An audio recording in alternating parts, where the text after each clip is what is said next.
आभाळ मोजतो आज आम्ही भीमा तुझ्यामुळे, वादळही रोखतो आज आम्ही भीमा तुझ्यामुळे. बंदूक तोफा अन शस्त्र साठा याची आम्हा गरज नाही, कारण शब्दांनीच पेटवतो रान आम्ही भीमा तुझ्यामुळे. भारतीय राज्यघटनेचे शिल्पकार, अभ्यासू व स्वाभिमानी व्यक्तिमत्व, अन्यायाचा निर्भय शत्रू, बहुजनांचा भाग्यविधाता, स्त्रियांचा कैवारी, धुरंधर राजकारणी आणि मानवतेचे पुजारी डॉक्टर बाबासाहेब आंबेडकर यांना त्रिवार अभिवादन करून मी माझ्या भाषणाला सुरुवात करते. सुभेदार रामजी आंबेडकर आणि माता भीमाबाई यांचे 14वे रत्न म्हणजेच डॉक्टर बाबासाहेब आंबेडकर यांचा जन्म 14 एप्रिल 1891 रोजी मध्य प्रदेशातील महू या गावी झाला. त्यांचे नाव भीमराव असे ठेवण्यात आले. त्यांचे पूर्ण नाव भीमराव रामजी आंबेडकर असे होते. डॉक्टर बाबासाहेब आंबेडकर यांच्या आईचे नाव भीमाबाई होते. भीमराव जेव्हा शाळेत जाऊ लागले होते तेव्हा त्या शाळेतील विद्यार्थी दूर दूर बसायचे, कारण अस्पृश्यांना शूद्र समजले जात होते. त्यांच्या अंगाला चुकून हात लागला तर ते आंघोळ करायचे, पण बाबासाहेबांनी ते निमूटपणे सहन केले. शिक्षकसुद्धा त्यांना शाळेत बसू देत नव्हते. त्यांनी शाळेच्या खिडकीजवळून वर्गाच्या बाहेर बसून मास्तर काय शिकवित होते हे बघून अभ्यास केला. त्यांनी आपल्या वडिलांना विचारले, आमच्या घरी रामायण ग्रंथ आहे, महाभारत आहे, तुम्ही ते वाचता, मग हे लोक विटाळ का मानतात? रामजींना प्रश्न पडला की पोराला कसं समजवावे. भीमराव आता हुशार झाला होता. त्यांना समजत होते की लोक त्यांना शूद्र मानतात आणि त्यांचा अपमान करतात. डॉक्टर बाबासाहेब आंबेडकरांना शिक्षणाची खूप आवड होती. अनेक हाल, अपेष्टा, अपमान सहन करत त्यांनी आपले शिक्षण सुरूच ठेवले. डॉक्टर बाबासाहेब आंबेडकरांचे वडील रामजी हे सैन्यामध्ये सुभेदार होते. त्यांनी आपल्या मुलाला शिक्षणासाठी खूप प्रयत्न केले. महार समाजातील मॅट्रिक परीक्षा उत्तीर्ण होणारे डॉक्टर बाबासाहेब आंबेडकर पहिले व्यक्ती होते. मॅट्रिक झाल्यानंतर त्यांच्या सत्कार समारंभासाठी उपस्थित असलेले केळुस्कर गुरुजी यांनी त्यांना गौतम बुद्धांचे चरित्र असलेले पुस्तक भेट दिले. मॅट्रिक नंतरही त्यांनी आपले पुढचे शिक्षण चालू ठेवले. परदेशात जाऊन शिक्षण घेण्यासाठी त्यांनी कोल्हापूर संस्थानाचे राजे छत्रपती शाहू महाराजांनी व बडोद्याचे राजे शयाजी गायकवाड यांनी खूप सहकार्य केले.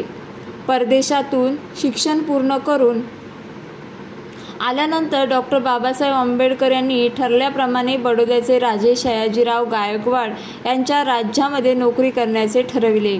नोकरीसाठी जेव्हा ते बडोद्याला गेले तेव्हा त्यांना तेथे वेगळाच अनुभव आला. तेथे गेल्यानंतर प्रथम त्यांना राहण्यासाठी खोली उपलब्ध होत नव्हती.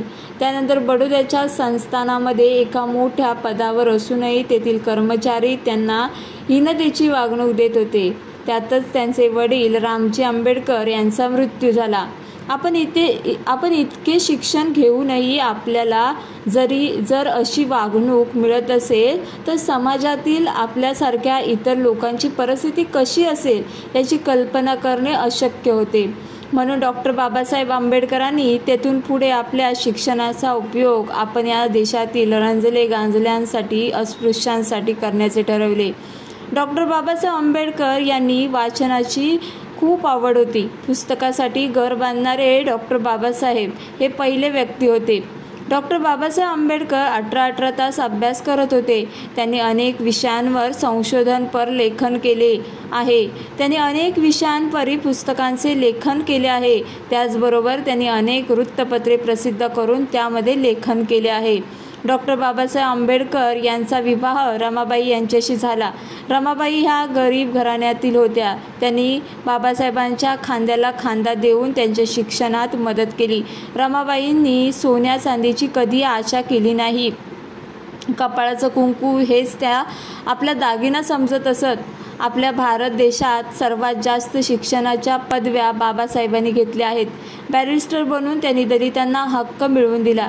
समाजाच्या कल्याणाकरिता त्यांनी स्वातंत्र्य चळवळीत भाग घेतला. शूद्रांना महाडच्या चवदार तळ्याचे पाणी पिण्याची मनाई होती, परंतु बाबासाहेबांनी आंदोलन करून सर्वोपरी पाणी पिण्याचे खुले केले. ही घटना चवदार तळ्याचा सत्याग्रह म्हणून इतिहासात प्रसिद्ध आहे. आपला भारत देश 15 ऑगस्ट 1947 रोजी स्वतंत्र झाला. भारत स्वतंत्र झाल्यानंतर आपल्या देशाची राज्यघटना तयार करण्यासाठी घटना समिती नेमण्यात. या घटना समितीचे अध्यक्ष डॉक्टर राजेंद्र प्रसाद होते. तर घटना समितीमध्ये प्रत्यक्ष घटना लिहिण्याचे काम मसुदा समितीकडे होते आणि या मसुदा समितीचे अध्यक्ष होते डॉक्टर बाबासाहेब आंबेडकर. बाबासाहेबांनी अनेक देशांच्या घटनांचा अभ्यास करून आपल्या सहकाऱ्यांच्या मदतीने घटनेचा मसुदा तयार केला. त्यांनी 2 वर्ष 11 महिने 18 दिवस मेहनत घेऊन राज्यघटना तयार केली. संपूर्ण संविधान तयार झाल्यानंतर 26 नोव्हेंबर 1949 रोजी संविधान सभेने ही घटना स्वीकारली व 26 जानेवारी 1950 पासून ही घटना आपल्या देशामध्ये लागू करण्यात आली. भारतीय संविधानाची निर्मितीमध्ये डॉक्टर बाबासाहेब आंबेडकर यांचा सिंहाचा वाटा होता, म्हणून त्यांना भारतीय घटनेचे शिल्पकार असे म्हणतात. शिका, संघटित व्हा, संघर्ष करा हा मोलाचा महामंत्र त्यांनी दिला. बाबासाहेबांनी भारतीय जातीव्यवस्था, उच्च-नीचता कमी करण्यासाठी अनेक प्रयत्न केले. बाबासाहेब आंबेडकर आणि इतर अनेक समाजसुधारकांनी भारतातील जातीव्यवस्था संपवण्याचा प्रयत्न केला. भारतात स्त्रिया व शूद्रांनी दिली जाणारी हीन वागणूक त्यांनी लहानपणापासूनच अनुभवलेली होती. संतांची कामगिरी पाहता भारतातील ही परिस्थिती सुधारणे त्यांना अशक्य वाटले. तेव्हा त्यांनी अशी प्रतिज्ञा केली की जरी मी हिंदू धर्मात जन्म घेतला तरी मी हिंदू धर्मात मरणार नाही. म्हणून त्यांनी 13 ऑक्टोबर 1935 मध्ये येवले येथे धर्मांतराची घोषणा केली. त्यानंतर त्यांनी भारतातील सर्व प्रमुख धर्मांचा अभ्यास केला. त्यांनी चांगल्या वाईट गोष्टीचा यथासांग विचार करून त्यामध्ये स्वातंत्र्य, समता व बंधुता, माणसाला माणूस म्हणून वागणूक देणारा समतावादी, विज्ञानवादी बौद्ध धर्म स्वीकारण्याची त्यांनी ठरविले. 14 ऑक्टोबर 1956 नागपूर दीक्षाभूमीवर लाखो लोकांच्या उपस्थितीत बौद्ध धर्माची दीक्षा ग्रहण केली. तेव्हापासून त्या भूमीला दीक्षाभूमी असे म्हटले जाते.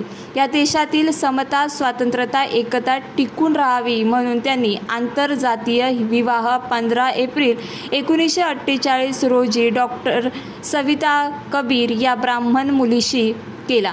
26 जानेवारी 1950 पासून राज्यघटना अंमलात. त्यानंतर झालेल्या पहिल्या निवडणुकीमध्ये डॉक्टर पंडित जवाहरलाल नेहरू यांच्या मंत्रिमंडळामध्ये ते कायदा मंत्री होते. कायदा मंत्री असताना त्यांनी संसदेमध्ये हिंदू कोड बिल मांडले. यामध्ये त्यांनी स्त्रियांच्या हक्काविषयी, समानतेविषयी भूमिका मांडली. मात्र तत्कालीन सर्व नेत्यांनी या बिलाचा कडाडून विरोध केला. बिल संसदेत मंजूर न झाल्यामुळे डॉक्टर बाबासाहेब आंबेडकर यांनी आपल्या मंत्रिपदाचा राजीनामा दिला. काही दिवसातच त्यांची प्रकृती बिघडली व दिल्लीमध्ये 6 डिसेंबर 1956 साली बाबासाहेबांचे महापरिनिर्वाण झाले. त्यांच्या या बातमीमुळे सारे जग रडले. त्यांचे पार्थिव व विशेष विमानाने मुंबईच्या दादर चौपाटीवर आणण्यात आले. तेव्हापासून त्या भूमीला चैत्यभूमी असे नाव देण्यात आले. या महामानवाच्या अंत्ययात्रेमध्ये 10 ते 12 लाख नागरिक सामील होते व त्यांचे रांग लांबच लांब म्हणजे 3 मैलाची होती असे इतिहासात नमूद आहे. इसवी सन 1991 मध्ये त्यांना भारतरत्न हा सर्वोच्च किताब देऊन त्यांचा सन्मान करण्यात आला. अशा या महामानवास माझे कोटी कोटी प्रणाम. अशा या महामानवास माझा कोटी कोटी प्रणाम.